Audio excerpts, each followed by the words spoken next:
Bonjour! Dans la vidéo précédente, nous avions commencé à expliquer pourquoi les individus pouvaient s'engager politiquement et participer à des actions collectives. Nous nous étions notamment intéressés à une approche rationnelle ou rationaliste des comportements qui, du coup, essaierait d'expliquer l'action collective et la participation politique par le fait que les individus cherchent avant tout à améliorer leur situation personnelle. Nous avions cependant vu les limites de cette approche, notamment à travers l'existence du paradoxe de l'action collective. Tout le monde a intérêt à ne pas s'engager, à ne pas supporter les coûts de l'engagement et de la participation politique, car de toute façon, une fois que la lutte sera menée et sera victorieuse, on pourra profiter des gains de l'action collective. Le problème, c'est que dans ce cas, personne ne s'engage, pas d'action collective, pas de gain.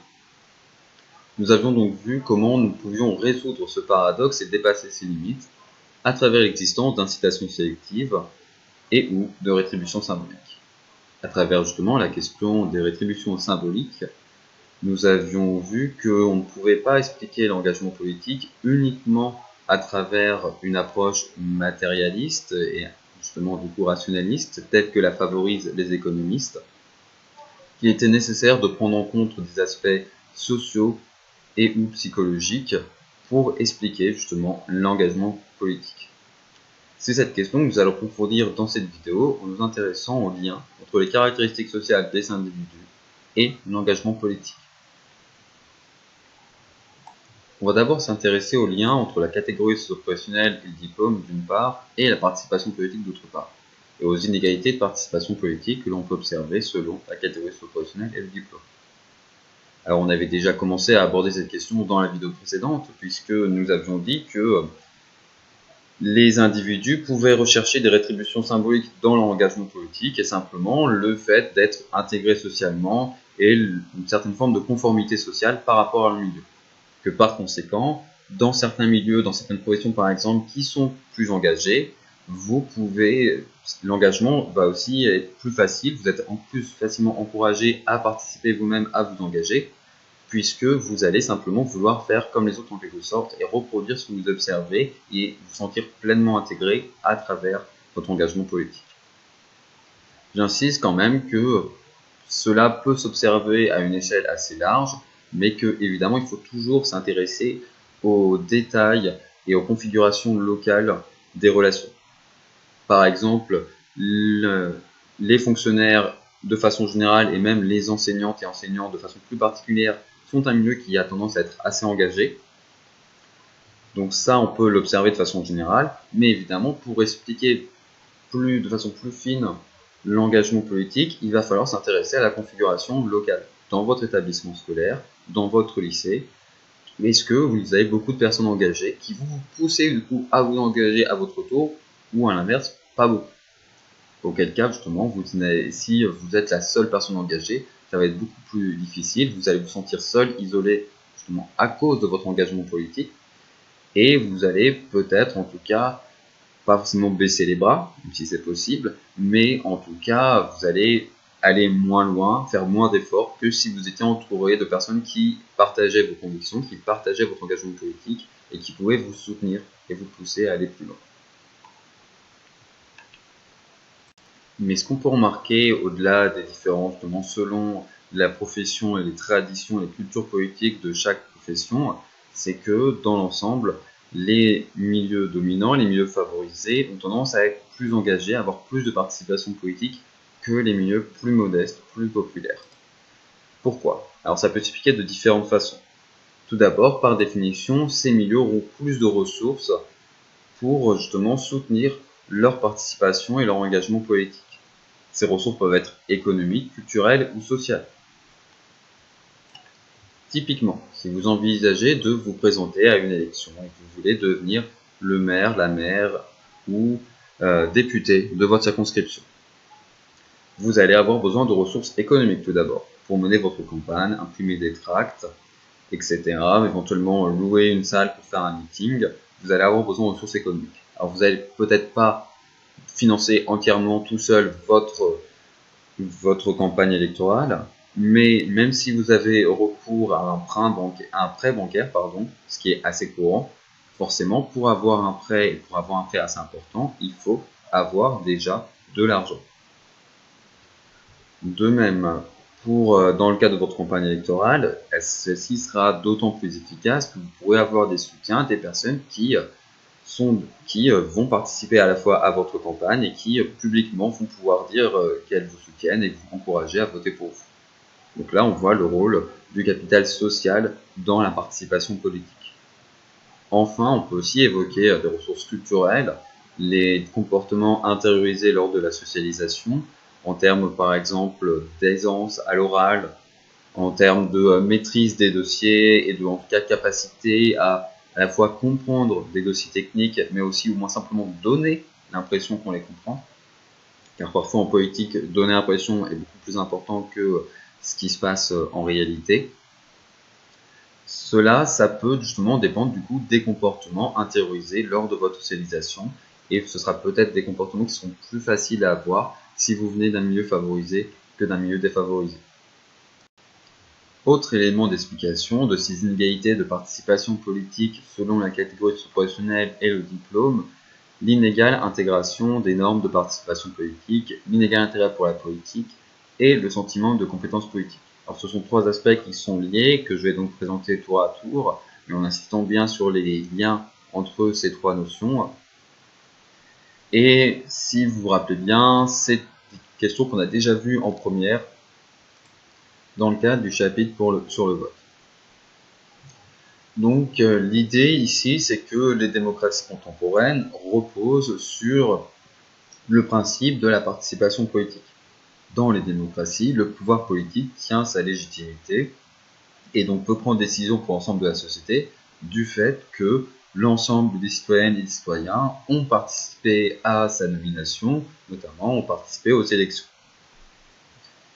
Donc vous avez dans les démocraties contemporaines des normes de participation politique qui poussent les individus à s'engager, à participer politiquement, par exemple aux élections, mais ça peut aller plus loin évidemment dans le fait de prendre part soi-même à une élection, se présenter à une élection, s'engager dans une organisation politique, etc. Donc globalement, vous avez cette idée de participation politique qui existe et qui est encouragée dans les démocraties contemporaines. Cependant, cette norme de participation politique sera plus ou moins bien intégrée et donc plus ou moins bien respectée selon le milieu social. Vous allez clairement avoir des milieux sociaux où s'engager politiquement sera mieux vu et surtout plus encouragé que dans d'autres milieux. Ça, c'est notamment lié aux deux autres questions que je vais aborder là, l'intérêt pour la politique et le sentiment de compétence politique. Donc l'intérêt pour la politique, c'est assez simple, c'est le fait que justement tous les milieux sociaux ne s'intéressent pas de la même façon, avec la même intensité, la même profondeur pour la vie politique. Dans certains milieux sociaux, les individus vont suivre avec intérêt la vie politique, les différentes décisions qui sont prises, les débats, les polémiques, les personnes, etc. Alors que dans d'autres, au contraire, peut-être qu'on ne prendra pas parler de politique, c'est de toute façon inévitable, mais on verra toujours ça comme quelque chose de distant, quelque chose qui au fond ne nous concerne pas vraiment, quelque chose qui est sûrement assez inutile.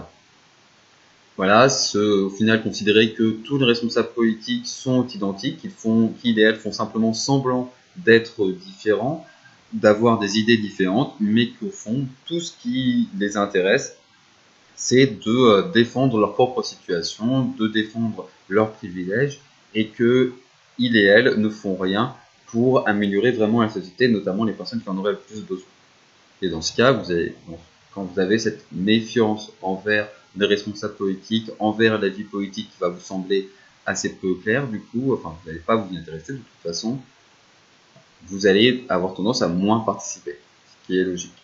Et ça aussi, c'est lié au sentiment de compétence politique, qui est donc la capacité à se sentir légitime pour exprimer ses opinions politiques et s'engager en politique, ce qui est clairement lié en fait à l'intérêt pour la politique. Si vous vous intéressez beaucoup à la politique, vous suivez les débats, les polémiques, etc., vous allez vous sentir assez compétent, assez légitime pour donner votre avis sur telle ou telle question.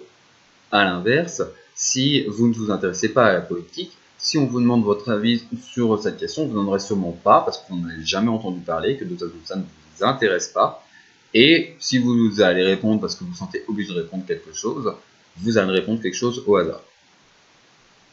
Donc voilà, quand vous ne vous intéressez pas à la politique, quand vous ne vous sentez pas compétent et légitime pour vous exprimer, pour participer politiquement, assez logiquement, vous allez moins participer, moins vous engager, ou en tout cas vous allez avoir moins de chances de participer et de vous engager politiquement que dans d'autres milieux.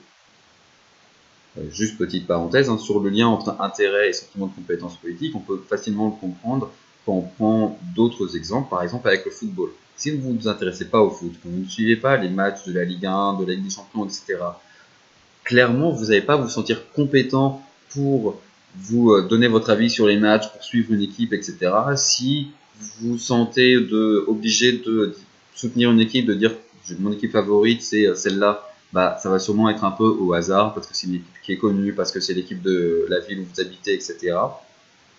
Et clairement, vous n'allez pas avoir envie, de participer à des discussions sur le football parce que ça ne vous intéresse pas, vous n'y connaissez rien, et parce que ça ne vous intéresse pas, vous n'y connaissez rien, et parce que vous n'y connaissez rien, bah, ça ne vous intéresse pas. Donc on voit bien ce lien cyclique entre l'intérêt et le sentiment de compétence. Voilà, je ferme ma parenthèse et on revient à la participation politique. En dehors de la catégorie professionnelle et du diplôme, on peut aussi observer des inégalités de participation politique selon le genre, entre hommes et femmes. Ces inégalités de participation politique, mais qui peuvent aussi être des modalités de participation politique différentes, sont essentiellement, et comme toujours, quand on parle de genre, associées à une socialisation différenciée. On peut avoir un sentiment de compétence politique qui est réparti de façon inégale selon le genre, avec des hommes qui, de façon générale, se sentent plus légitimes pour donner leur opinion, pas simplement qu'en politique d'ailleurs, pas simplement quand c'est fondé, on retrouve cette idée de mansplaining, m'explication, les hommes qui donnent leur opinion sur n'importe quel sujet qu'ils ne connaissent pas forcément, même face à des femmes qui, elles, ont travaillé et sont expertes sur ce sujet. Voilà, les hommes se sentent plus légitimes, ils sont plus encouragés par la société à donner leur opinion, notamment en politique, mais d'ailleurs pas seulement. Et les femmes, justement, auront peut-être se sentir moins légitimes pour donner leur opinion, la défendre. Et j'en profite quand même aussi pour dire que cette question de sentiment de compétence, ça peut être aussi comment est-ce que c'est ressenti par les autres. Avec, du coup, une moins grande compétence politique qui va être associée aux femmes, et on va du coup accorder peut-être moins d'importance à leur opinion. C'est mal, c'est grave, je suis parfaitement conscient. Hélas, c'est des comportements qu'on peut retrouver parfois, notamment quand on dit politique, et pas seulement. On peut aussi citer les rôles différents donc associés aux femmes et aux hommes. Déjà, la division entre la sphère privée domestique qui est plutôt associée aux femmes et la sphère publique dans laquelle on trouve du coup la vie politique, la participation politique qui est plutôt associée aux hommes. Donc c'est pour ça que voilà, les hommes à nouveau pourraient être plus encouragés à participer en politique que les femmes. Cette division aussi, elle explique l'inégale répartition des tâches domestiques. Et en effet, quand vous devez vous occuper des tâches domestiques, des enfants, etc., ce sera plus compliqué pour vous de vous engager en politique. Et de fait, c'est une question qui se pose beaucoup plus pour les femmes que pour les hommes, de se dire mais qui va garder les enfants si vous vous engagez en politique? C'est une question qui, hélas, a pu se poser lorsque certaines femmes se sont engagées en politique, c'est triste, mais c'est vrai, alors qu'elle ne s'est jamais posée pour des hommes. Et que du coup, les femmes politiques doivent aussi mettre en scène leur rôle de mère, alors que la mise en scène du rôle de père sera beaucoup moins importante et beaucoup plus subtile du côté des hommes politiques. Les différents rôles associés aux femmes et aux hommes peuvent aussi expliquer les différentes formes de participation politique. Le fait que dans certaines organisations politiques, on peut plutôt confier aux femmes des tâches d'organisation, de logistique, mais qui sont plus discrètes, et laisser aux hommes les tâches plus publiques, plus mises en avant et donc plus valorisées, de s'exprimer, de prendre des décisions, d'aller aussi au combat. Hein.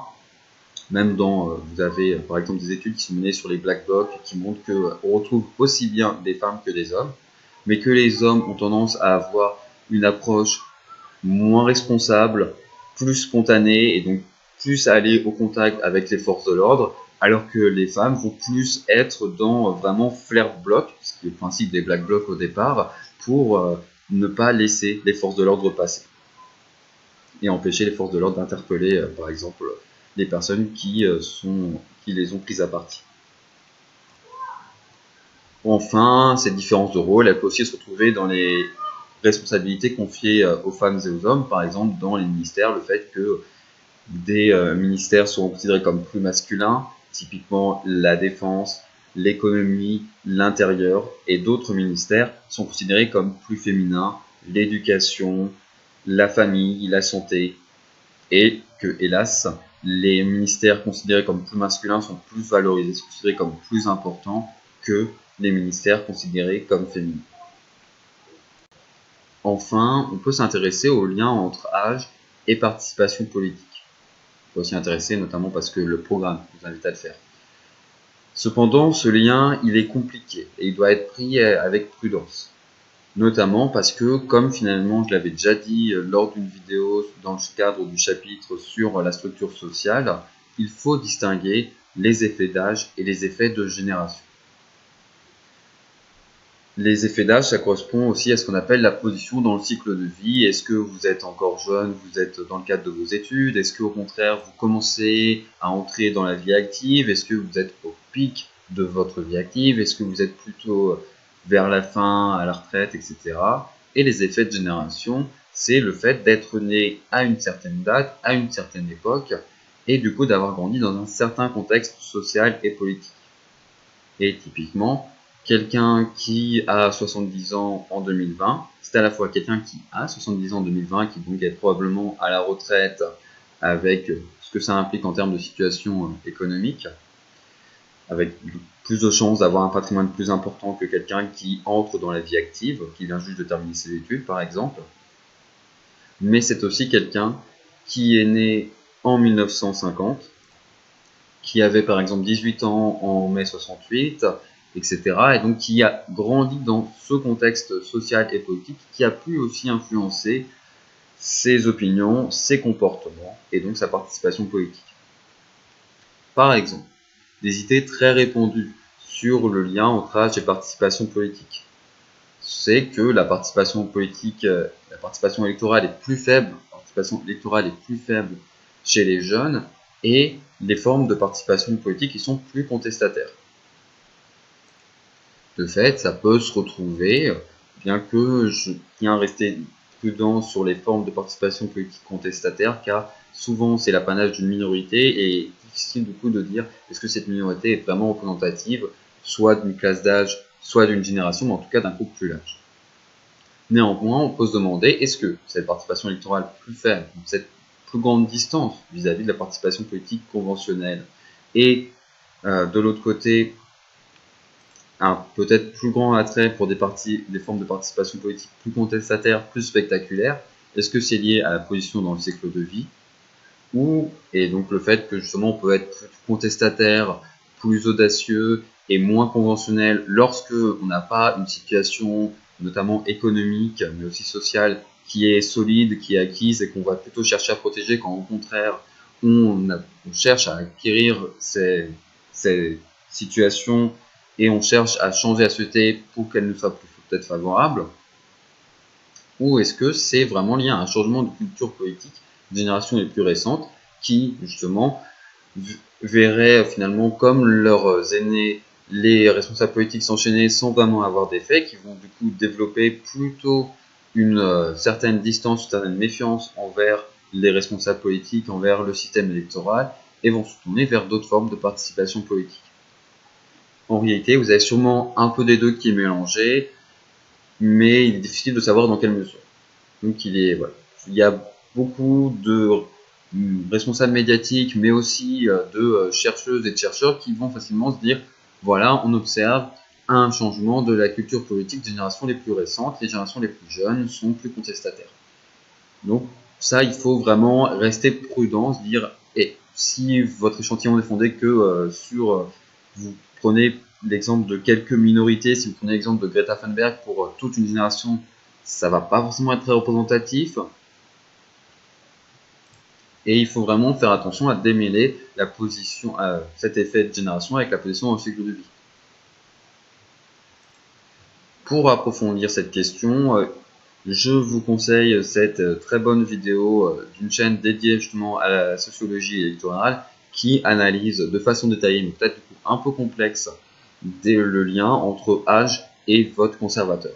Pourquoi est-ce qu'on retrouve sur les partis d'extrême gauche un électorat qui a tendance à être plus jeune que, à l'inverse, sur les partis de droite, notamment de droite traditionnelle, un électorat qui a tendance à être plus âgé? Est-ce qu'il y a vraiment ce lien entre âge et vote, et est-ce que du coup, en vieillissant, on devient plus conservateur? Donc voilà la vidéo, et sinon, pour moi, c'est terminé, donc je vous souhaite une bonne journée.